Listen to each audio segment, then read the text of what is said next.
सोनीपत के गांव देवड़ू में एक नाबालिग लड़की के साथ रेप मामले में 2 आरोपियों को पुलिस पहले ही गिरफ्तार कर चुकी है और अब पीड़ित परिवार उनके परिवार के सदस्यों पर आरोप लगाते हुए गिरफ्तारी की मांग कर रहे हैं। और इसी को लेकर कल देर शाम गांव के काफी ग्रामीण एसपी आवास पर बैठकर धरना देने पहुंचे थे और उसके बाद उन्होंने आश्वासन देकर आज बुलाया गया था और उसी के तहत आज फिर काफी संख्या में महिलाएं मिनी सचिवालय पहुंचकर सोनीपत पुलिस और प्रदेश सरकार की बेटी बचाओ बेटी पढ़ाओ के नारे को झूठा बताकर जमकर नारेबाजी की। वहीं जिला एसपी द्वारा मामले में संज्ञान लेते हुए एसआईटी गठित कर जांच के आदेश दिए हैं। बेटी बचाओ बेटी पढ़ाओ का नारा पूरे प्रदेश में इसीलिए लागू किया गया था कि ताकि बेटियों की सुरक्षा हो सके और उनकी पढ़ाई की तरफ समाज ध्यान दे सके। लेकिन सोनीपत में बेटी बचाओ बेटी पढ़ाओ की एक ऐसी धूमिल तस्वीर नजर आई जहां पर पिछले 2 महीने से सोनीपत के देवड़ू गांव में नाबालिग लड़की के साथ रेप मामले में पुलिस द्वारा कार्रवाई न किए जाने को लेकर लगातार थानों के चक्कर काटने को मजबूर हैं। वहीं देर शाम काफी संख्या में महिलाएं और पुरुष इकट्ठे होकर एसपी आवास पर धरना भी दिया, लेकिन मौके पर डीएसपी और सदर थाना एसएचओ समेत कई पुलिस अधिकारी ने ग्रामीणों को आज एसपी से मिलने के आश्वासन पर जाने को कहा। वहीं सुबह 10 बजे ही गांव की महिलाएं इकट्ठा होकर मिनी सचिवालय पहुंची और मिनी सचिवालय पहुंचकर कानून के रखवाले और खाकी पर कार्रवाई न किए जाने को लेकर जमकर मुर्दाबाद के नारे लगाए और प्रदेश सरकार द्वारा दिए गए नारे को झूठा बताया।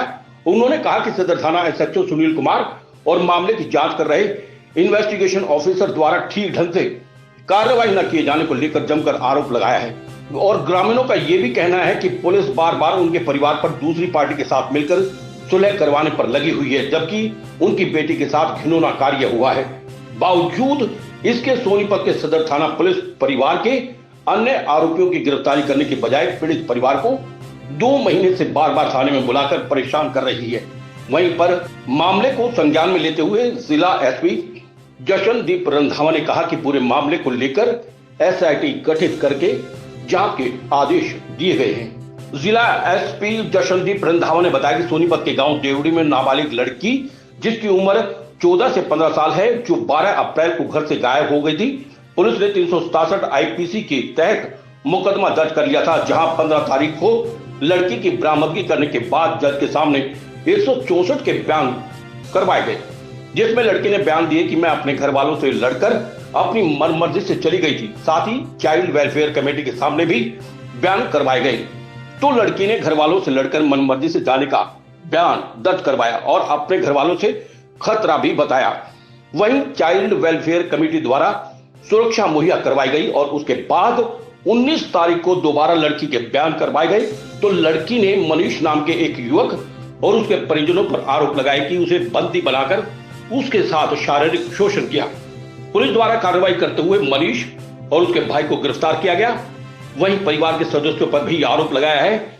इसी को लेकर जिला एसपी द्वारा एसआईटी गठित कर जांच के आदेश दे दिए गए हैं। यहाँ पे एक लड़की देवड़ू गांव की जिसकी उम्र लगभग 14 से 15 वर्ष थी, वो 12 अप्रैल को अपने घर से गायब हो गई थी। उसके बाद पुलिस ने 365 आईपीसी के अंदर सदर सोनीपत पुलिस स्टेशन में मुकदमा दर्ज किया। उसी तफ्तीश के दौरान 15 तारीख को ये लड़की मिली, जिसके हमने जज साहब के आगे 164 के बयान दर्ज करवाए, जिसमें इसने लड़की ने बताया कि मैं अपने घर वालों से लड़कर अपनी मर्जी से चले गई थी। और साथ ही हमने सीडब्ल्यूसी के सामने भी इसके बयान करवाए, जहां पे भी इसने घर वालों से लड़कर जाने की बात कही और उसने अपने घर वालों से खतरा बताते हुए घर ना जाने की रिक्वेस्ट की, जिसके बाद सीडब्ल्यूसी ने उसके राई प्रोटेक्शन होम के ऑर्डर किए। इसके दौरान जब 19 तारीख को लड़की से दोबारा स्टेटमेंट ली गई, उसके अंदर लड़की ने एक मनीष नाम के युवक के ऊपर आरोप लगाया और उसके घर वालों पर आरोप लगाया कि उन्होंने उसको बंदी बनाकर उसके साथ शारीरिक शोषण किया। पुलिस ने कार्रवाई की और उसमें मनीष और उसके भाई को अरेस्ट किया गया। उसके अंदर कुछ अन्य पारिवारिक सदस्यों के ऊपर भी उन्होंने आरोप लगाए हैं, जिनकी आज एक एसआईटी बना के हम जांच करवा रहे हैं।